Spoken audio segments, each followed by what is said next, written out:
Hey, welcome back to Everything Money. It's Seth, Paul, and Mo. We welcome you into the show. If you are new to the channel, I know I'm brutally handsome, and it's tough to take. And Paul, you're getting even more brutally handsome, getting so thin. You motivated me. You motivated me. No, you motivated me because you kept talking about how great Mo's body was, and I was getting jealous. Uh-oh. Look at that. So now I've lost 14 pounds in the last... Jeez Louise. That's incredible. We're talking about Spotify today. You have to know this. I'm not a big Spotify user, but the rest of the world loves it. I used to. And Joe, then you got me on Apple Music. Yeah, and then so Joe Rogan switched off of YouTube onto Spotify, which now he's basically dead to me. I don't even try anymore. But Spotify is huge, very disruptive. And if he's joining the morning show, the 9 a.m. morning show with Mo, he's instituted the disruption, the Kathy Wood disruption bell, Mo. The Spotify ticker is on the disruption cowbell. In case you don't know. So we're going to go over Spotify, why there's so much love around it, and is it justified? Is it underpriced? I'm certain it's probably overpriced. So this would be more of a be careful out there, because if other YouTubers aren't talking about the financials, I'm guessing this is somewhat overly a hype stock. But maybe I'm wrong. Prove me wrong. Tell me about Spotify, baby. All right, well, look at the stock price in the last year. It's about even. No, it's down a little bit. A year ago, it was 250. Now it's 221. Let's look at their metrics here. We're going to use 42. Go ahead, Paul. Sorry, they're a $42 billion company. Oh my God. They don't have a PE. Why don't they have a PE? What's your name? Seth. They don't make any money yet. Correct. They do not make money. 5-year free cash flow doesn't exist. That's actually shocking to me. Guys, the numbers here are not great. Now, what does that mean? Does that mean we just immediately discount it and say we're not going to look at it? No, we just have to sit there, and you can still value a company that's losing money, because every investment's the present value of all future cash flow. If they have negative years of free cash flow to start and then grow into positive, that's worth something. Now, the issue with our stock analyzer tool is we don't account for negative years of free cash flow to start and profit. So we're going to have to look at this from a different perspective. Now, look at their revenue growth. 2.2 to $10 billion in the last 5 years. That's insane. That's four and a half times revenue growth. But look at their profit numbers. Negative 418, negative 1.7, positive 310, loss of 375, loss of 258. So they're still losing money. Now the question becomes, are they issuing shares or are they issuing debt to fund those losses? I would assume they're issuing shares, right? Yeah, a little bit. 167 to 191. 23 million shares at $200 a share. What's the price right now? 221. Yeah, so do the math. The average price is probably, let's see what the average price has been for the last 5 years. Probably around 200. So yeah, they've financed a lot of these losses through that. Let's look at their balance sheet. They have no free cash flow, but we just want to, so we can't really compare. Oh, looks like look at this debt. This debt skyrocketed. What happened here? They paid Joe Rogan. Yeah, I was going to say the same thing. Well, this is $1.4 billion. Oh, okay, wow. That's a lot of debt between the end of last year and the first quarter of this year. That's a lot of debt. So something happened. We'll find out. They probably did a debt issuance in order to increase their cash position. Let's see their cash position. Yeah, look at their cash position. Went from 1.3 billion to 2.8. That's a $1.5 billion increase. But there's a reason for it. Maybe they wanted to grow or something like that. Cash flow, LOL. Oh, wait, there is free cash flow. Why did our software not gauge that? Bug. So they did have free cash flow the last 5 years. Show it to me now. Let's go annual here, actually. So they do have free cash flow here. The average of 244. So that's a little incorrect, but 244, they went from 85 to 209. That's a check mark. With an average of 244.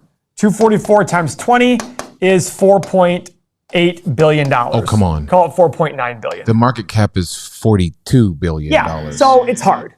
It's hard to justify that from that. It's 10 times more than it's right now. But again, this is a company that's growing. They're spending a lot of money to grow. That free cash flow number will be a lot lower for the time being while they spend money to grow, right? So this is a hard one to look at because you have to sit there and make assumptions. Do I think Spotify is going away? No. Is Apple awesome? Well, yeah. Let's pump the brakes here. I mean, am I crazy, Mo? What is so different about Spotify that's not Sirius XM, that's not YouTube Music, that's not I don't know. Amazon I really don't. Music? I've never understood. I had Spotify, I had Amazon Music, I had Apple Music. I just don't. I don't get what makes everybody so excited about it. You don't have Spotify, do you, Paul? I used to use it until like earlier this year. You're a good example because you used Spotify for a while. I used Spotify for a very long time. So what? I just did it because I wanted to be part of the Apple family. So you've moved to Apple now. What's the difference? Well, I showed Paul that like you can just with Apple. Maybe this is Spotify, but I just go on and like, oh, I want this whole album. I just got the whole album. So you can do that with Spotify. Okay, great. Now, the reason I wasn't on Spotify before, I was on Apple before, they didn't have Taylor Swift. Oh, Swear to God. I have no problem admitting that. They didn't have Taylor Swift for the longest time. And I'm like, oh, they have Taylor Swift now. Okay, cool. So I will say, I mean, that one's something. But the reason that I do have Amazon Music now is because they have Garth Brooks and nobody else does. What are you people talking about? Tay-Tay. Taylor Swift, my girl. You and every sixth grade girl in the world freaked out when Apple Music. Fine by me. I will squeal like a little girl all day long about Taylor Swift music. It's phenomenal. And if you disagree with me, then you're a sociopath. I would say if you join Everything Money in real time, right before our live streams, we'll go lift, and it's three grown men listening to Taylor Swift in the Everything Money workout room. Mo, are people trading? What the hell are we even talking about? Spotify. Are people trading this? What's going on over there? Okay, so the good thing is that you're rolling over a little bit, but you do have a nice uptrend. I do not think you'll get any higher than this like 255 number because you're starting. I don't know why my charts are doing this, but this was your previous higher low, another higher low, and then you're just coming down. So you can see that the resistance up top is really building. So maybe instead of doing that and trying to get a short run, maybe go in for an even shorter run over here on a daily chart. You can look at this stochastic, wait for this thing to turn up, and go ahead and grab it. I bet you're going to get a move from whatever price this is at right now, $219.50, up to about $240 because that's the 100-day moving average. So that's something that I would be more comfortable with just because the long-term perspectives from a trading aspect on them is not good just because you have so many resistance points that you have to get through. Yeah, here's an article. Kathy Wood, it's from January, Paul. Kathy Wood loves Spotify stock. Of course, she was buying around the price of, what is this? Right when it was high, Paul, 353. And now it's 221. So is this one of these things like in The Big Short, a short everything that guy touches? I mean, if Kathy Wood is in love with this. Kathy Wood is not, I just don't respect her work. I just think she's gotten some hype train going and it worked for her for a while and eventually it's going to end. And she says Michael Burry doesn't understand growth or disruption. Okay, then he doesn't understand growth and disruption. I don't get that because you don't understand how stocks work if you don't understand, he understands growth. And he understands that disruption means major dilution and hype, then you like that, go for it. It worked for you for the last few years. Any investor who's worth their salt will show that 3 or 4 or 5 year periods of time do not make an investor. Something just popped into my head about Kathy Wood. So, like video calling is disruptive. She has Zoom. Spotify is disruptive with that. EV is disruptive. If you look at Apple as a company, they have face calling, music, EV coming. Why don't you like Apple? They have everything. Yeah, it's all rolled into one. Well, they should be. That's the ultimate disruption. Yeah, they have all three. How should we value this stock, Paul? So guys, this is very difficult because they're losing money. So what I decided to do was say, okay, let me just start from some standpoint with the stock analyzer tool. Let's say they're going to make money today. I'm going to do growth rates. I don't know what to put in here. This is probably low, but 3, 5, and 7% revenue growth. I'm looking at 10-year period, 2, 1, and 0% share change. Profit margin, I have no clue. 10, 13, 16, I just picked numbers. PE, price of free cash flow, I just threw things out there. Analyze. Okay, so it's overpriced according to these numbers. Okay, let's change these. Let's say they do 10, 13, and 16% revenue growth. Okay, it makes sense on the high side. Let's say their margin is higher. 13, 15, 17. 13, 15, 17. So I'm getting it on the high end. I'm not getting it on the low end. But the thing is, every investment, you should sit there and say, can I reasonably determine how much money they're going to make in the future? I haven't looked at Spotify's 10K or anything like that to understand that. But I look at it now going, okay, if they just do these middle ranges, it's still expensive. But if it probably fell to 150, I'd probably take a closer look. Because remember, there's 10,000 stocks out there in our universe of US stocks.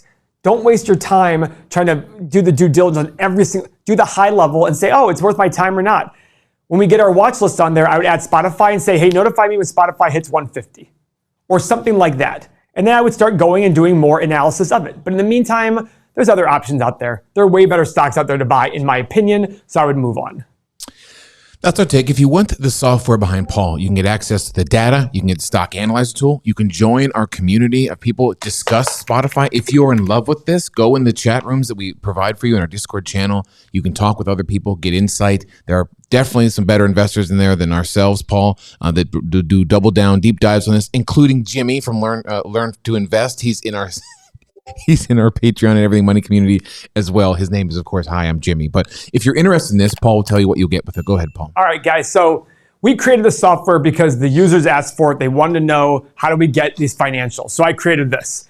It includes now a mobile app, fully functioning, 8 pillars, 30 years of financial data, stock analyzer tool, exclusive daily content just for our users, access to all 3 of us. Most importantly, though, a Discord community with, I think, over 1,600 people have access to it, all for 87 cents per day. Less than a cup of coffee. Guys, if you're serious about your financial future, this will pay off hundreds of times over. 87 cents a day. You'll be around the right people. You get all of the stuff here listed. Our competitors are $199, $199, and $35 a month. You don't get anywhere close to it. This is a no-brainer. Click the link below or go to everythingmoney.com, sign up. This is going to have 50,000 users at some point here in the next few years. Don't be left out. That's our take on Spotify. Join the community. You and Paul can go to Taylor Swift's concerts and start crying in the audience while you're wearing cowboy boots, and just you and Paul back and forth. She's not a country singer anymore. I know. She knows where the money is. And so will you if you join everythingmoney.com. T plug. Final thumbs up. See you next video.